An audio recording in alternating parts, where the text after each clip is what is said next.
Must really be in trouble about this. Here's our number. It's area code 214-750-5959. 214-750-5959. Ed Bush on America Overnight. If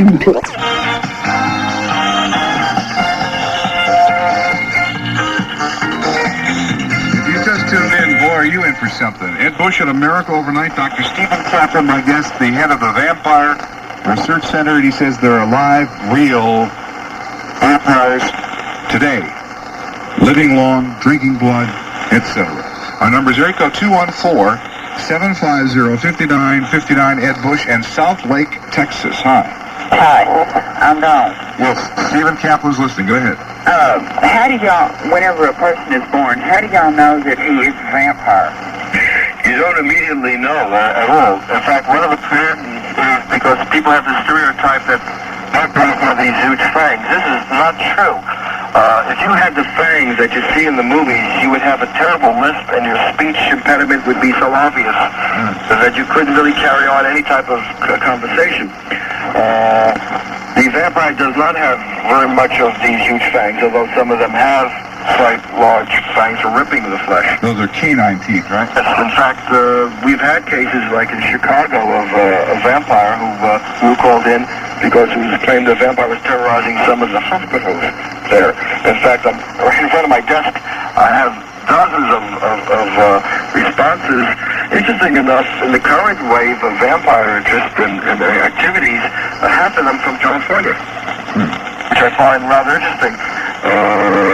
Of the activities that vampires obviously going where the nice weather goes. All right, thanks for calling. Okay, bye. Yeah, vampires are in the warm weather, huh? Oklahoma City, huh? Yes, I was wondering if your guest had read it, what he thought about the book called Interview with a Vampire. Yes, I did. Interesting enough, I had spoken to Anne Rice on one occasion and invited her to do some research with us. She said, well, it was only fictional and was very, very nervous about the whole subject. The answer is there is some basis to Anne Rice's book. I think it was a very believable presentation. Yeah, that's the lady from San Francisco, I think. Beg your pardon? I think that's the lady from San Francisco who wrote that book, Steve. Where she was from, I couldn't even have told you what the author was. I was a resourceful writer, I think. Yeah. Very believable book, and we've had reports in Louisiana of vampires out there, which is substantially true of the stories in with a vampire. What do you think causes a vampire? In this book, apparently a person who was a vampire could only create, or whatever you want to say, another vampire. Do you think that's substantiated, or do you think that it can be, I was a vampire, so my son is going to be a vampire? There seems to be a combination of both genetic and possibly, as I said, we haven't done longitudinal studies enough to find out if a vampire has a willing victim over a longer period of time when the victim turns into a vampire. Interesting enough, the United States government, some of the agencies have been very cooperative with us and corresponded, and we've talked to them because they're interested, obviously, in this thing. What the benefits of longevity would be to an astronaut who could live to 200 or 300 years, or a scientist or an educator, or anyone for education. You can train them for 30 years, and they would maintain their jobs, or certainly for space research, an individual living to 300 or 400 years. I think if you notice, though, the book indicated, and I'm sure it would be very true, that a lot of the problem in the book was the changing of surroundings and so forth, and the unfamiliarity. In other words, the individual grew up in an era where there were no cars, no spaceships, no whatever, and was transformed into an era where there were cassette recorders and so forth. I don't know if that's believable, because I was born in 44, and there were no spaceships, and you see what I'm saying? In other words, you're educated as you grow. Yeah, but however, you're saying, when H.G. Wells wrote about future events of a great thing. Robert Louis Stevenson writes about this guy who takes a strange liquid and changes it into a monster, just like David Berkowitz takes LSD and turns into a psychopath. We have another example of Frankenstein. You take parts of a body and you put it together and the guy's alive. Certainly the cloning process is continuing. Transplanting of hearts and kidneys and other organs are going on. It seems even Jules Verne, you write fictional stories from Earth to the moon. We have it now. I think Anne Rice has spectacular ability, or even in that case,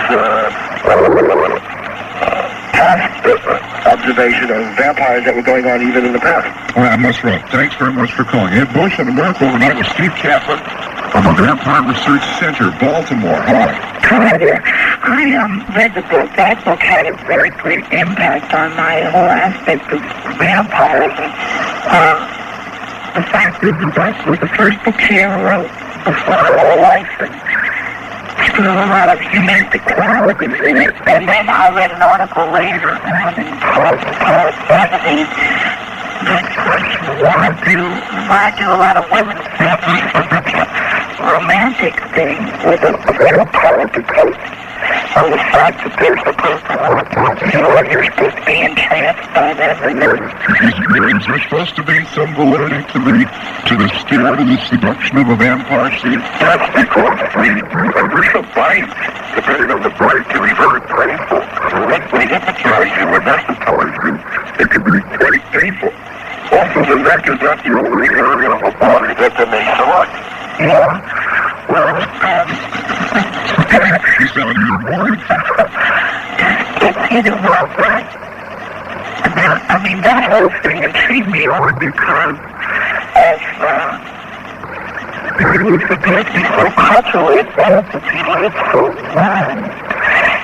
And he knows how to live a woman. I guess he probably knows everything, just like Frank Langella, when he did George Rockville on Broadway in the movies, some of them had the sexuality of vampirism. Many people turned on to this almost fatal this type of situation where a dominant, beautiful, charismatic man bites you and drinks your blood and possesses you. I know, and it surprises me that I would be so, You are turned on by that. yeah, well, very much I read that. But let me tell you something, even the hickey, which people laugh at, is a vampire bite, which is the blood and towards the very surface of the skin. So people enjoy getting hickey, people who really may be potential willing victims to a vampire. I gotta go, ma'am. Thanks for calling. Thank you very much. It would be interesting to see what a computer match would come up with for her. Stephen Kaplan, Vampire Research Center, real live vampires living now. Area code 214-750-5569. Ed Bush on America Overnight.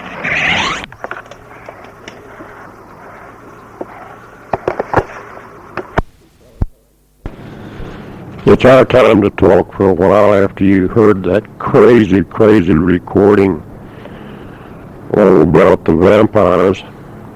Today is July the 22nd, and we've had very warm weather here. In fact, yesterday for the first time we hit 100 degrees, and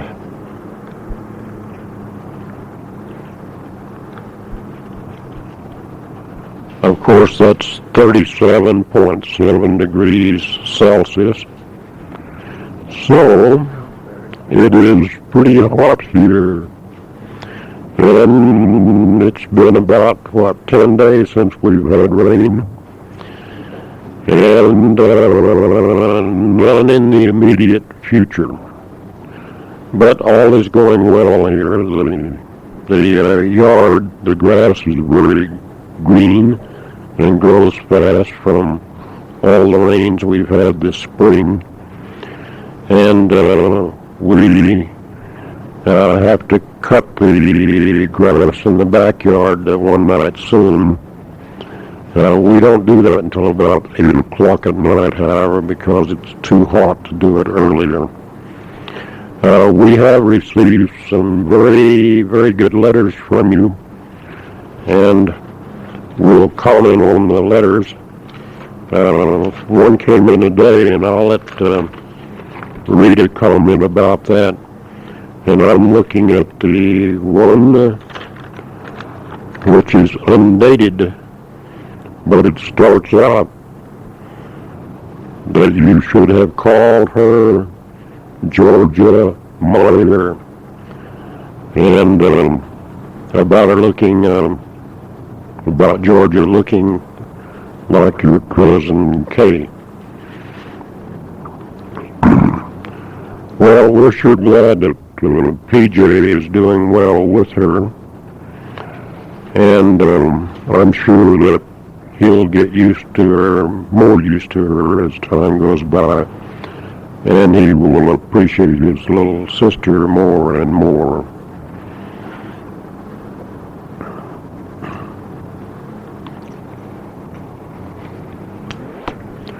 We'll have to repeat again how pleased we are with your activities, Greg, and your winnings at the COI meetings. Looks like everything's going real well there. And we imagine by this time that you have consumed or given away the 30 candy bars that you're using to make money for your organization. If we were there, we would help you eat them. Close enough now, so let's go. I've got 2 boxes ready to go. One will go surface, and that will be listed as play clothes and a dress, and will really contain some underpanties, size medium. They're the type to put over diapers. And I'm sure you will remember your ribbon holder that fits in your hair with some extra ribbon for it. The one that's going to go airmail is the old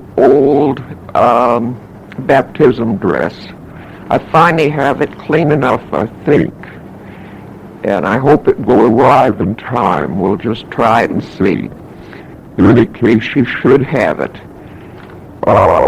Now, besides that, you will also find tucked into this tape seeds from the iris. I'm trying to make a collection of all the different ones that I have accumulated so that you will have a better display of them. I'm sure that there will be none amongst them that would be different than what you would have down there in Australia. We're both so pleased that you are able to feed Georgia the breast milk. That is better for her, but make sure, Jude, that you are taking supplemental vitamins so that you won't be cheating her out of anything that she should be receiving. And it's quite understandable that PJ would wake up at nighttime crying, because a lot of times the children have strange dreams at his age, particularly such as, so there's a new one there, maybe he's supposed to move someplace else.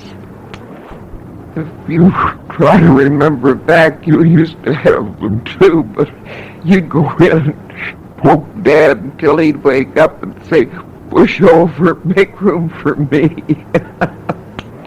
On that flu vaccine, you just sort of watch it, because you know it does give you a case of the flu for about a day. I don't know what control you have over when you take it. And I think PJ's a bit young yet for it. I'm so glad that you do like those diapers that we sent. That was such a funny way that came about getting them. The woman next door, Johnny Drummond, she and her husband are divorced, and her daughter has had her second baby, and between the two of them, they were going to have a yard sale, and the daughter was supposed to be nursing her baby all this time. So I merely went over and took over the yard sale, sold everything for them, and they just felt obliged, I guess, to give me the diapers, whereas I had really wanted to purchase the diapers and the holder to put them in. And I had thought we had more or less agreed on about $10 for the 2 dozen, because they've gone up to $8.95 a dozen here. But Johnny said no, that they had talked it over and decided that they wanted me to have them, so that was it. I took a pattern from the one specific little summer outfit, and I'm trying to make a couple of extras like it.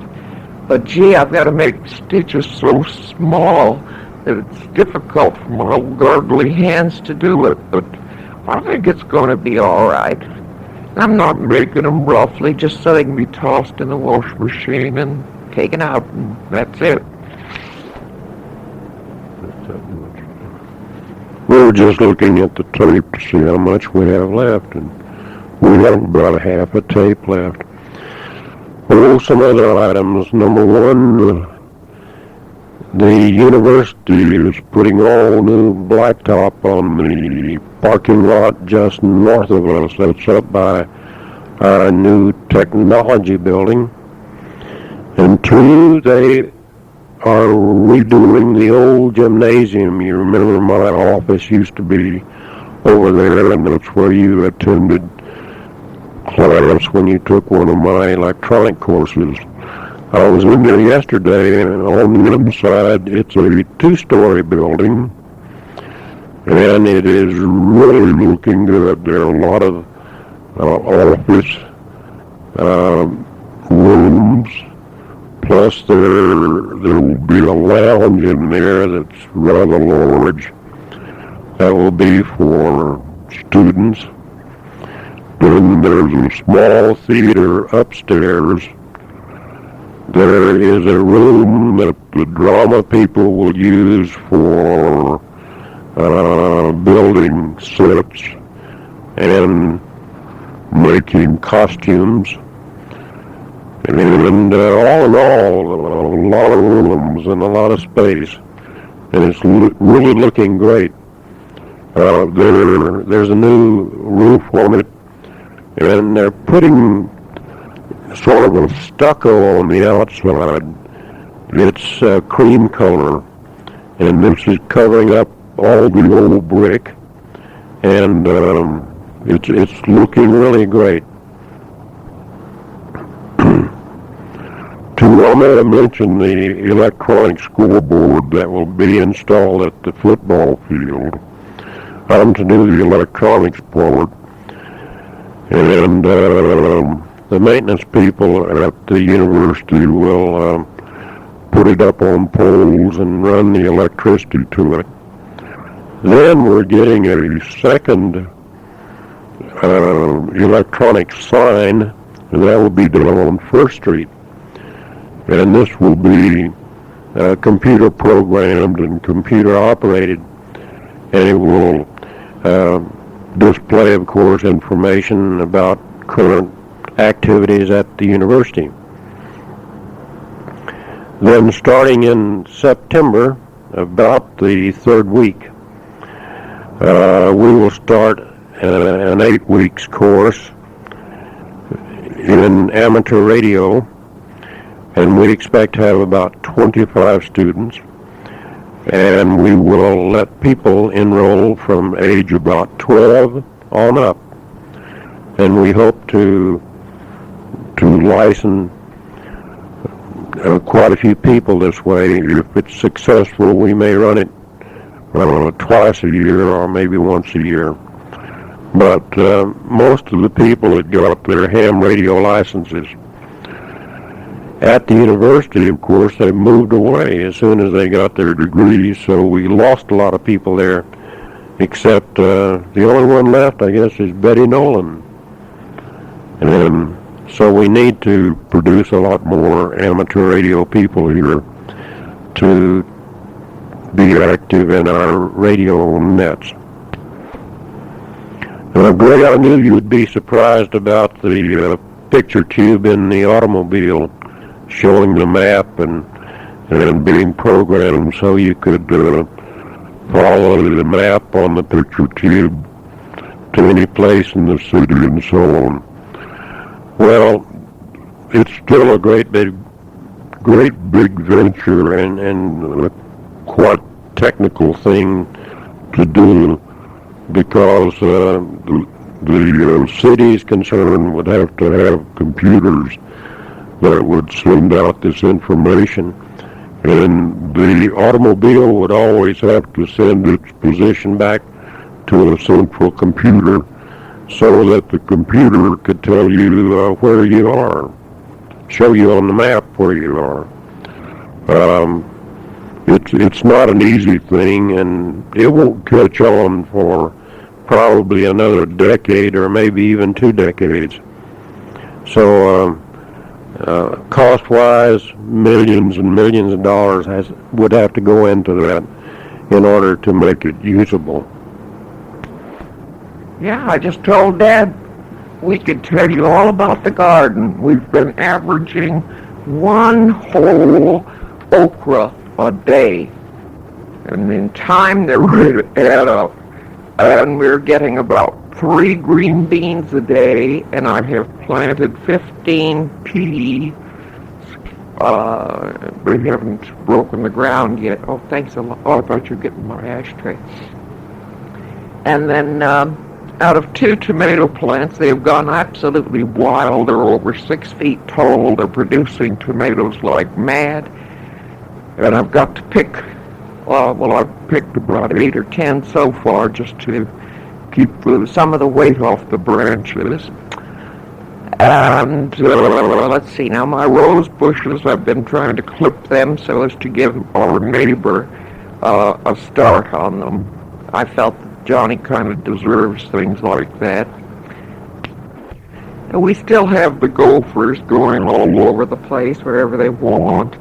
And I discovered they have dug up completely underneath the magnolia tree in the backyard, so it's going to be necessary for me to remove a few branches from the base of it, and then to fill in with sawdust and whatever I can, wash it down into and around the roots for added protection. And I don't know what else we can do, but in any case, the tree is not showing signs of stress as yet.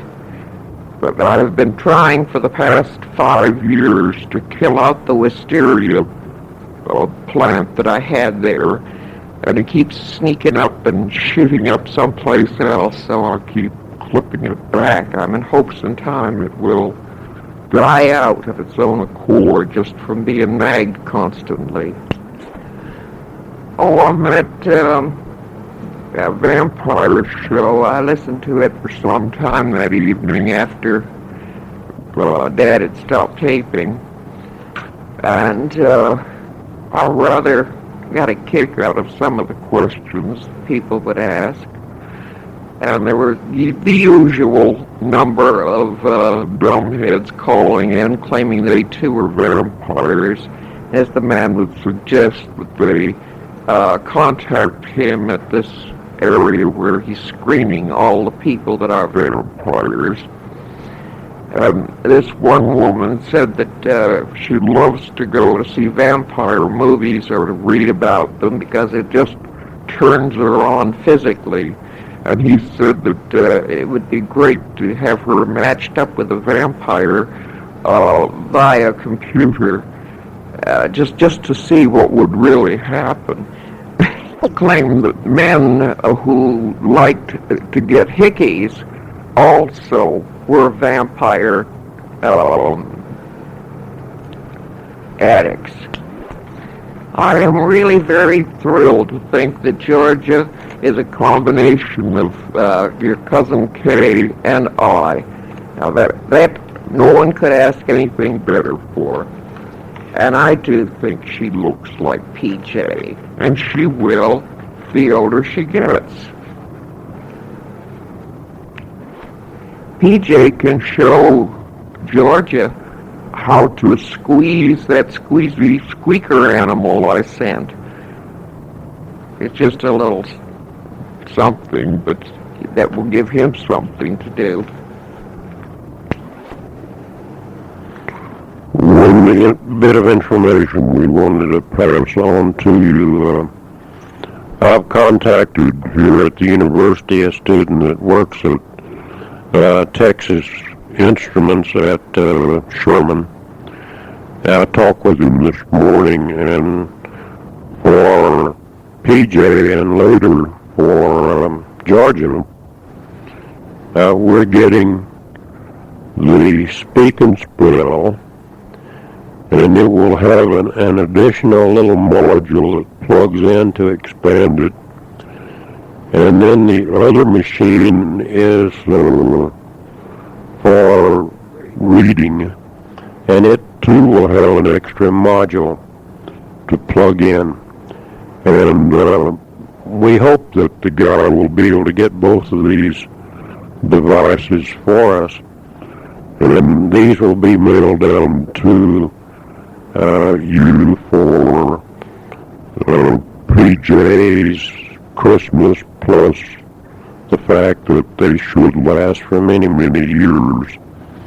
And they should be very handy. I think that PJ will get a big kick out of doing the word reading machine, plus the spell type machine too. We'll let you know later about when they're mailed, and so we'll probably be getting a box full sometime in late August or early September in order to make it down there in time for Christmas. Information about Betty Nolan in January of next year, 83, she will become full-time at the university. One of the instructors resigned in the business department, and he was a certified public accountant, and of course, so is Betty. For the first time, well, she'll be a permanent full-time teacher at Southeastern.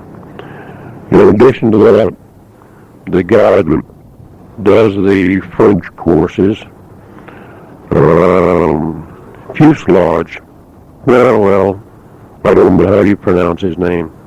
But anyway, Claude and his wife have resigned, and they're going into the jewelry store business. And why they would do it during a depression-like situation here in the States, I don't know. I guess you could call it a recession. But for the guys out of jobs, well, I guess they'd call it a depression. And the band director has resigned and on his way to some other college in Texas. So we're getting turnovers. We're getting a new instructor in electronics because the first guy did not work out. He came a year ago and couldn't teach. So they let him go this spring. And we have a new guy coming in. Incidentally, one of my ex-students. He went ahead and got his doctorate degree at Commerce, Texas, and will be starting here teaching in September. As soon as we finish this tape today, we are going over to the post office and we will mail these items, the tape and the other items that Rita mentioned a moment ago. And then we will do some shopping for food, that big waste of money for food. And we have been planning a trip to Denison Sherman, and we may do that tomorrow. If we feel like it, we will go over and shop around Gibson's and the mall. And then after the day is over, about 5:30 or so, well, we will stop at El Chico's and we will have Mexican food. How about that? I can't really tell when these tapes are about over. I keep looking through the machine and wondering how much tape is left, so I think that we're just about at the end. At least we're close enough where I can run it forward and turn it over so that you can start it on side one. So we'll say goodbye for now, and we miss all three of you plus four. We miss the little one even though we haven't even seen her yet, of course. And we'll be getting letters off to you, and we appreciate your letters coming up here. So we'll say goodbye, and we love all of you.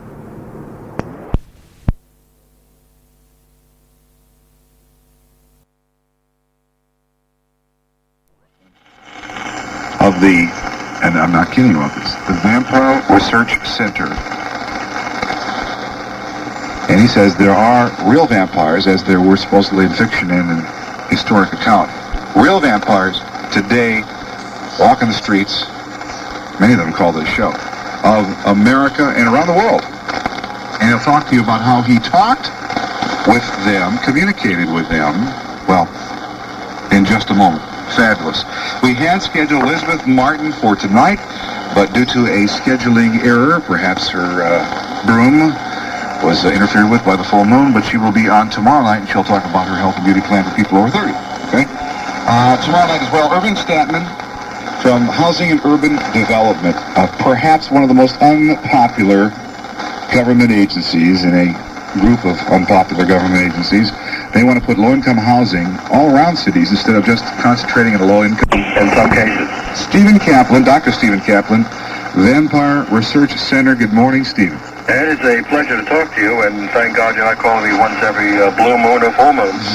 It could be a blue moon tonight. Although, as you ask people to meander out into the darkness at night, knowing full well there may be 20 to 30,000 people who worship the full moon are involved in blood cults. Are you serious? I kid you not. It's a frightening statistical data, but nevertheless, there are many practitioners of the black arts that practice that in North America alone. Well, listen, let's put all this aside for one second, because I really did that in the research center. But let's establish your credentials and then talk about a project, the Amityville Horror, you've been working on. What is your background? When I say doctor of what, Stephen? In sociology, I got my degree at Pacific College in California. My basic teaching, though, was at Stony Brook, the State University at Stony Brook, where I had been a distinguished instructor in parapsychology called Sciences. I am now teaching my 33rd course in parapsychology from New York City Board of Education. I'm the 1980 Albert Einstein Award winner for my scientific methodical research on the famous Amityville horror case, and I'm also have been nominated to the Parapsychology Hall of Fame for the distinction and work I've done for well over a decade. I am the founder and director of the world's largest vampire research center, and it is internationally known.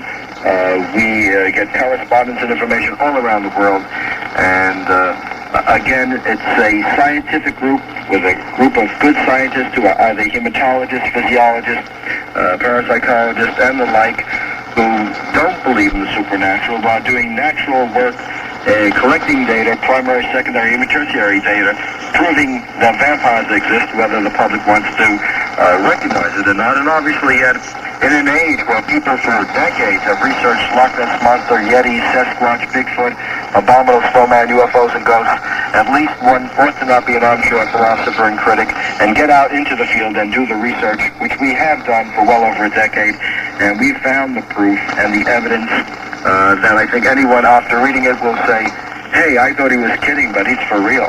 The investigation in parapsychology, does that mean that you think most of the claims of a psychic, and I'll use a real technical term here, stuff, is a crock? I think many of the people there can't tie their shoes if you had arrows and directing at it. I also think that many of the non-parapsychologists who claim to be magicians and other things are equally incompetent. In fact, people who profess to be liars and cheaters and scoundrels publicly and then go on to make pronouncements about parapsychology and psychics are obviously fools, and people who give them the opportunity of expressing themselves in an area such as psychic research when they have no background whatsoever is also equally silly. Well, who does? It's kind of like, if you will, when there were early developments in radio or electricity, there were no credentials for that. That's correct. I think there are no basic credentials. I know there's a PhD that was given out, I think, to Jeffrey Mishlove in parapsychology. I don't know if Jeffrey's unemployed at this point, but I will say that there are about 900 courses in parapsychology being taught in the United States alone. Each one of us defining parapsychology differently, one giving divine wisdom as to what the subject encompasses.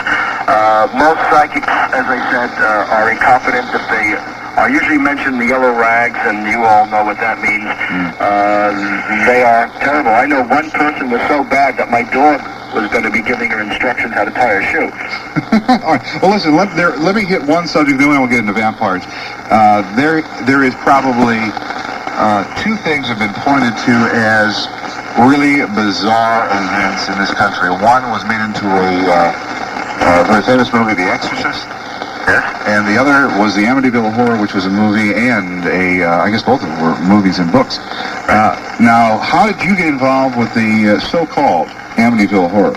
I was the first scientist called in on the Amityville Horror by George and Kathy Lutz under advisement of their attorney at that time, Mr. William Weber. All right, Mr. and Mrs. Lutz were The people who alleged to have had all that phenomena happen in 28 days in the South Shore of Long Island in the year of 75, actually in December to January of 76.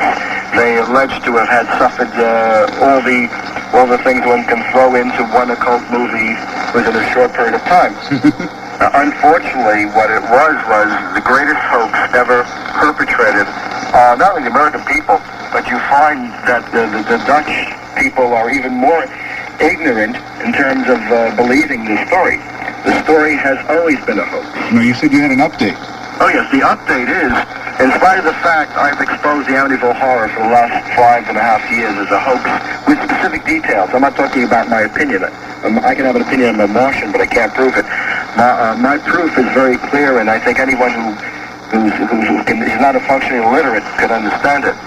That rules out most American high school graduates. Yeah, and many seniors in colleges. The fact is that they're going to produce, unfortunately, in Mexico, might give us a break, the sequel called The Amityville Horror Part 2.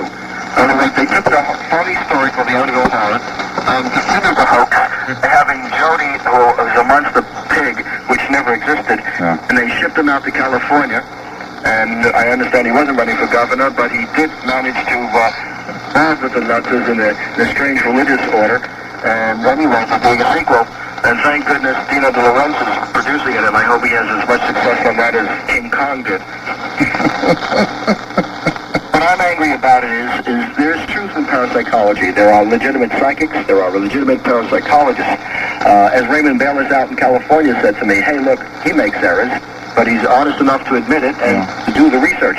And people like him and D. Scott Rogo and Jerome Clark and people around Fate Magazine and Max Toth, there are literally hundreds of people out there who are doing legitimate paranormal research.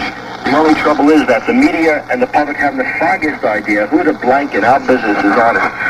The gall to go around the phony psychic to still be out doing business in California on radio and other shows after she's been proving to be a liar and a fraud. And that is disgraceful. There's nothing like it. Thank you very much. I mean, come on, guys, you can't be that hungry that the ratings. Hey, look, I could see next week, hypothetically, ABC on the Sportsman having John Hinckley with a gun and saying, "Hi, I hunt down political candidates, and you wouldn't know me without my express card." You're not exactly. I'm only surprised the National Enquirer didn't ask him to find out how he really did shoot the president. And obviously, interesting enough, the National Enquirer never got an interview out of me until one of the reporters claimed to be in the Boston Globe. So I gave him an interview on the phone, and it turned out to be the National Enquirer. Well, surprise, guess where this goes? Midnight. One could say you are a professional cynic, Steve. I like to tell it like it is. I've taken on Prentice Hall, Bantam Books, New York Times, and other fun-loving people who have played the games of the public. I think when you're going to put the word true story, it ought to be true. I'm not talking about certain amount of literary license, but out-and-out lies I really object to. And I've had a fight with the Times for a long time, because I think that when they have been informed it was a hoax, and they still bought the syndication rights to the Amityville Horror, and sold it to 400 other newspapers, and then many months later came out with the great discovery that they think it's a hoax. That's like locking the barn up after all the horses have gone. Well, I want to tell you where I put you in my mind. I was reading, was it Newsweek or Time where you sent the letter? I sent a letter to any responsible media. And in fact, for years I turned down EM called as National Enquirer because I said to them that I didn't want to be any type of rag which didn't tell the truth. I'm not against unusual type of magazines and things. I think there is always pioneering work. Well, what I'm saying is I was riding on an airplane, I think reading Time magazine. Yes. And here's a letter to the editor, written by Stephen Kaplan of the Vampire Research Center. And I thought, aha, here's a guy who lives in his attic, who has a typewriter and is dangerous. And that's when I first called you, because I had no idea what any of this was about. Let me do some business, and when I come back, let's talk about the real legit work with all your scientists in finding the... My work is legit. Okay. I mean, as opposed to talking about other people's illegitimate work. Okay. And let's talk about your work in finding vampires, which you say are alive today, right? That's correct, Ed. All right. Stephen Kaplan, Vampire Research Center, Ed Bush on America Overdone. Hi, Alan.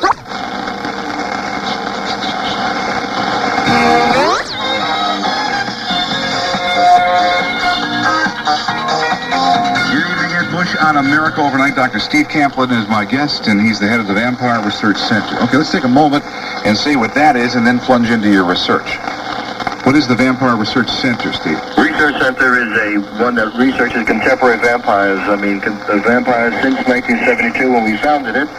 And what we do is research not only the physical vampire, the real vampire, that which the legend and the mythology was based on, but research psychological vampires, vampire-like people, many vampire worshippers, blood cults, vampire tendencies, categories that are even unsure and unknown types.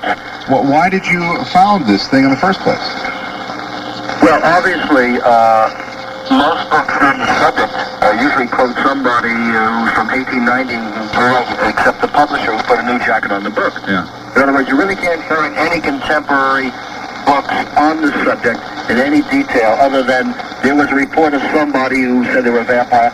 Obviously, they're crazy. Yeah. Even the news has a tendency that after the first initial report to the public that somebody was a vampire, changes it to a crazy person said. So it's a defense mechanism that if you use the word crazy or even demonic, depending on the situation, it makes the society quite nervous, and therefore you will find the words are being substituted and deleted. And I never shy from almost anything I've ever taken on. And since I initiated teaching parapsychology at Stony Brook and other areas, when my students came up to me with, well, Dr. Kaplan, do you believe in vampirism? I didn't want to be an armchair philosopher and critic and said, hey, look, I don't know. Let me examine it. Let me research it. All right, let's deal with the legend for a moment. When we talk about a vampire, what qualities does that person have that other people don't? The legend vampire or the real vampire? Legend. The legend is a supernatural creature who lives forever, must drink human blood, is the dead that has come back, can change form in what we call lycanthropy, is an individual who is obviously an ungodly creature, an evil creature, cannot come out during the daylight, is afraid of garlic, running water, and of course it depends on which society that you have, but a vampire may have different other elements involved in being a vampire. All right. Now, we'll jump ahead and I'll ask you what qualities have you found in real live vampires, then I'll ask you how you found out. The vampire has never been a dead individual that has come back. They live much longer, but obviously anyone who lives for 300 or 400 years has a type of immortality compared to Ed in my life. Yeah. An individual who's light sensitive, just like those who suffer from skin cancer, may be light sensitive, may be only seen during the evening rather than during the day hours. Individuals who drink human blood. For purposes of staying alive? That is correct, because in separate research, not only done by us, but scientists in the United States and Wisconsin area, in fact, which is rather interesting, as well as in other parts of the world in England, they found out there are elements of human blood that slows down the aging process. And since the word progeria, which is the aging process disease where a youngster is 7 years old, chronologically speaking, might be 70 years old, physiologically speaking, and so we found that some of the vampires either suffer from, depending on one's subjective opinion, or have reverse progeria, where the aging process is slowed down quite dramatically due to something within the blood system. That is what we've been studying, among other things, among real vampires. Okay, so they drink real blood, they're light sensitive, but they wouldn't die or... If they don't have any superhuman strength that we know of, they cannot change into a bat or a wolf or anything like that.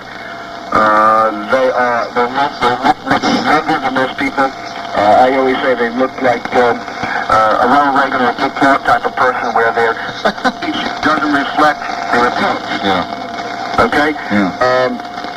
They usually get willing victims rather than unwilling victims. The willing victims in a short-term study does not change into a vampire. However, longitudinal studies may prove otherwise, or indeed the victims may eventually turn vampire-like. So we've found many other things like that to be the case. How much blood... Well, I think let's finish this out, and then I think people want to know how you found these people. So let's complete their qualities. Well, 2/3 of the vampires are male. Obviously, the other third are female. The ones we've met were extremely attractive and seduced their victims, taking blood either through syringe needle, razor blades, or other cutting devices. Teeth were used in some cases, but not the two nice big puncture marks that Hollywood is made famous for the ripping of the flesh. Certainly, some of vampires are psychopathologically disturbed, or known as the crazies. There's no doubt about it. However, other vampires are extremely charming, intelligent, rational people. True physical vampires. That is correct. Who are able to assimilate themselves in society and make the analogy that just as pestilence and disease and some people consider war as a method of population control, they are sort of nature's way of also ridding those in our society and who would normally not benefit from their activities in the society. Interesting enough, vampires have various types of vocations, including physicians, accountants, personnel specialists, people who work in hospitals, cemeteries. So we found a tremendous diversity of occupations. In the first official vampire census that we took last from 80 to 81, we found vampires especially in North America.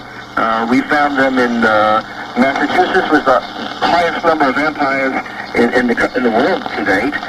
Arizona, New Jersey, California, Alberta, Arkansas, Louisiana, Ohio, Wisconsin, New York, North Carolina, Tennessee, Virginia, Illinois, British Columbia, and Maryland among those that at least had one or more physical vampires. How many have you been able to identify in North America? 21 physical vampires. And obviously, that is raw statistics. We're not doing the Nielsen ratings where one inflates it by the number of individual listeners. All right, now here comes the question everyone wants to ask. How did you find these vampires? I mean... We advertised. You advertised? Yes, I think that obviously in an age of 1974, we went public, as one might say. We went into the yellow pages of the phone directories on the word vampire research. We proved that we were a scientific organization. And after all, How does a vampire contact us? It's got to know that we exist. Yeah. As a victim of a vampire, or if you know it, or you've seen it, you've been attacked by it, or you are a vampire, how do you know to contact, or even that the Vampire Research Center existed? We put ourselves in Yellow Pages in Manhattan, in Queens, in Suffolk, Long Island, in Dallas, Texas, in Los Angeles, in San Francisco, Chicago, and Toronto. In other words, we started hitting major areas around North America specifically, so that the Vampire Telephone Hotline, which ran from 1974 to 1980, to March of 1980, would get calls. We would interview them, and if we found that there was some basis of their position, we would then give further interviews. Obviously, we recognize that it doesn't take a paramedic traffic key to dial 10 or 11 digits. Well, this is my point, but I think deeper to the point, Stephen, is why, if I were a vampire, why would I call you?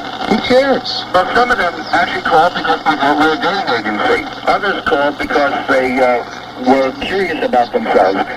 Just as there are many Christians who are not experts on Christianity, they may go to a priest. There are many Jews who are not expert on Judaism, they go to a rabbi. So if you're a vampire, There is no association. where do you go? Yeah. Go to the world's greatest expert and the largest center, the Vampire Research Center. That is really strange. Okay, so if I call up and say, hi, I'm in Dallas, Texas, and I'm a vampire. I saw your ad or your number. Yes. And you then tried to work out a face-to-face meeting? Yes, we now have a P.O. box. Obviously, with the Charlie Manson cults and the David Berkowitz, the John Wayne Gacy's, and the other usual things, we attempt to be a P.O. box because they were camping out on our center. And, of course, I've had death threats throughout the world from either those vampires who said, hey, I saw you once pose with a steak, and it was just a posed picture. I got to tell vampires out there.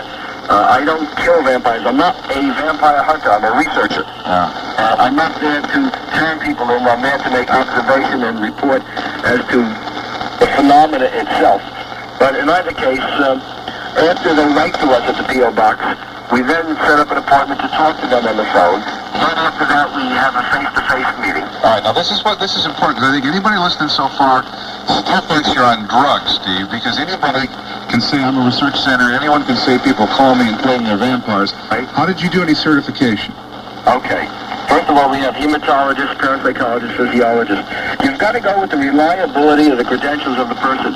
I've been an instructor of communication skills for the New York City Board of Education for well over 16 years. As I said, I've got numerous awards as a really distinguished scholar.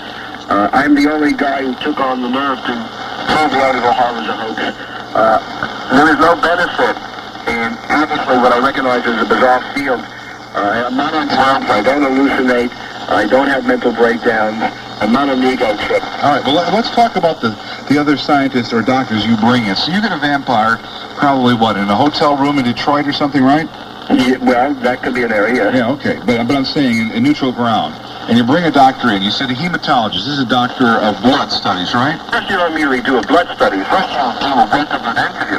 Yeah, okay. To get as much basic information, because we're also studying the socioanthropological aspects. In other words, how they select their victim, who's their victim, why do they feel they're a vampire. It may very well be that drawing of the blood of a vampire is not necessary. It may be that they themselves did not correctly diagnose their own phenomena. They may just be a vampire tendencies. I mean, Ed, if you walked around like a spider and ate what a spider ate, you wouldn't be a spider, you'd be spider-like. Mm-hmm. There may be, obviously, people out there who are vampire-like. They wouldn't qualify as real vampires. All right, so how do you separate one from the other? Through, physical tests, Such as? blood analysis. What do you find in blood? There are certain elements in the human blood that seems to slow down the aging process, which individuals, in fact, have isolated. And we're in the middle of that research right now. But obviously, this is the type of thing. And you must be familiar with the youngsters who are eating pasta from the walls because they lack calcium. Yes. And obviously that we feel they're drinking human blood because there are certain things within human blood which are very necessary. Certainly I think it's easy for the public to possibly criticize the bizarreness of the field. However, aren't they curious that the phenomena of vampires has gone on for decades and decades, hundreds of centuries, in many different cultures and many different times, too often, repeatedly, to merely be an illusion, a mythology, with no basis of fact. Fair enough, but that's why I'm trying to press you Yes, please. for what kind of solid research information you came up with, such as from the physical. So you find... As well as substantiation of the historical claims made by the vampires themselves. All right. So, for instance, the guy says, look, I was born in 1869 in Lincoln, Nebraska. How do you go about checking such things? Well, first of all, we check the records in Lincoln, Nebraska, the birth certificates, find out if it's legitimate or not. We tape record any conversation we have with a vampire. Yeah. We go out without experts, and after verification, we then try to find out what was the motivation. In fact, one of the questions we have is, why did he come to us? And what kind of answers did you get? Partly because they want to know more about their own kind. Second, because they feel that, historically speaking, the vampire is almost considered a leper, such a negative role, and it's not so. They are not murderers?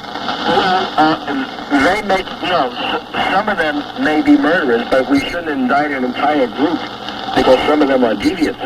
Just as Homo sapiens kill, but we shouldn't indict the entire society at large because of that. I mean, Not all vampires are killers. that is correct. I mean, obviously, in the Riva case up in Brockton, Massachusetts, the young man, in fact, we were up there last October, and I always check the newspapers in the area so I don't offend the public too much about what I'm saying. And I found out the headline, I'll paraphrase it now, is young man kills grandmother, drinks of blood on the grounds that he's a vampire. Now, obviously, it sounds on the surface that the man is off the wall, crazy. Yeah, wacko, yeah. However, isn't it possible that he had a physiological need to drink that human blood? As deviant, as crazy it is? Hey, look, we've had societies where people ate people's hearts to gain courage and energy. See, I have no problem with any of that. The problem is Association of the vampires. the qualities. In other words, I can see where someone... I mean, we had a couple over the weekend on network television killed themselves for their religion, thinking the world's going to end in 3 days. I think they were wrong. Yeah, I think they're wrong too, but the point is people will do anything. The part two to this has to be that you can prove these people live to be 100, 200, 300 years old, that kind of thing. Yes, I think we can. You think you can? Oh, yes. I think we have the evidence. We completed a book just, in fact, I'm going down to Washington now, just to give some more evidence into it.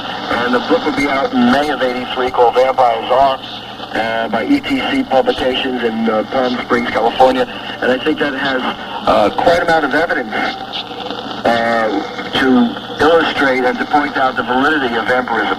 Also, there are certain individuals. Steve Kaplan isn't the entire field. Yes. I don't be considered the field of vampirology, but you also have Professor Raymond McNally and Radu Thorescu of Boston College.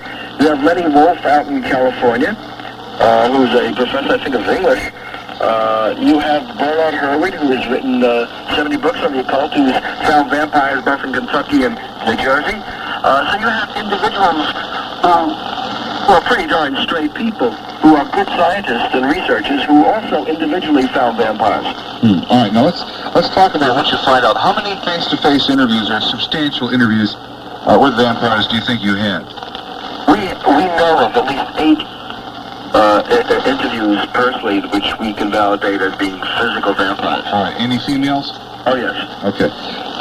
Do these people grow up in a family where the parents know something is different? In other words, I've got to assume, since there are so few of them, that mommy and daddy aren't vampires, and then the son is too. So we're talking about they come from, quote, normal parents, right? In some cases, there may be a vampire couple. You see, among the physical vampires, there are 2 types. Those who are born into it, and the parents know about it, and those, all of us who are Homo sapiens, go through in puberty a dramatic drop in our RBC count. That's our red blood cell count. So dramatically so that in just a few of us, it triggers off the need to drink human blood. Well, but it's one thing to hide from your parents that you're smoking. It's another thing to hide from your parents that you're drinking blood. Ed, you've tasted of human blood, haven't you? I guess when I cut my finger. Exactly, and you suck it, it's a hot, sticky, salty solution. Yeah. Not your cup of tea, but there are people who either enjoy it or feel that it gives you nutrition. Yeah, but I don't think my son, which doesn't exist, but I don't think my children would live to be 100, 200, 300 years old. In other words, there's something a lot different about. Obviously, there's much more needed to the research, which I have to agree with you. Yeah. The problem is we're the best vampire research center because we're the only vampire research center. Yeah. And there obviously is things that we're not happy with in terms of our own research, but are improving. But that's what I want to ask you about the reaction of the vampires' parents. Did any of them ever tell? No, none publicly. None publicly to this point. And none never told their parents privately? Gee, Dad, I got a problem. When that was done, often the child would tell us that their parents would think they're just mentally ill and they're crazy. I certainly can see why. Well, let's say, just hypothetically, there was a real vampire. Yeah. Just for half a moment. And what would you do? You would probably think he's crazy. Here's who's a real vampire, because obviously in your lexicon, your worldview, there is no such thing. So you would put this real vampire in a mental institution for the unusual because he had the nerve to tell you he was a vampire. So who would ever speak up then, right? That's right. I mean, we know that in the institution they must be loaded with a lot of people who are just unusual and different, and either anatomically or physically, etc., who are being placed there because society doesn't know how to deal with them. What was the oldest one you could certify? About 250 years old. A person 250 Yes. years old. Right. And I know you won't, and I don't want to push you to reveal such things, but how satisfied were you with the documentation? I would say fairly satisfied. Not completely satisfied, not highly satisfied, but fairly satisfied. One of the problems with some of the vampires we get is they visit and it's hard to follow them because they don't leave very much of a trail. Some of them are obviously into antisocial behavior, and they rather not, quote, brag about what they're doing. As I said to one of them, I said, my God, you know how many bodies you must be hanging around? I mean, if you are killing as many people and draining their blood as you say, and if you add up a number of 200 or 300 years, do you realize the number of bodies you have accumulated? I mean, it's staggering numbers. And what was his reaction? He said, look, Kaplan, you eat chicken, and I drink human blood. Trying to show me that, obviously, this is a necessity for them, and, Yeah, but can't they get it from a blood bank? interesting enough, blood banks normally use anticoagulants in the blood system. However, Ed, as you may be aware of, there are literally thousands upon thousands of gallons of blood missing from blood banks across the country. Some of it due to lousy accounting, some of it due to organized crime, and thirdly,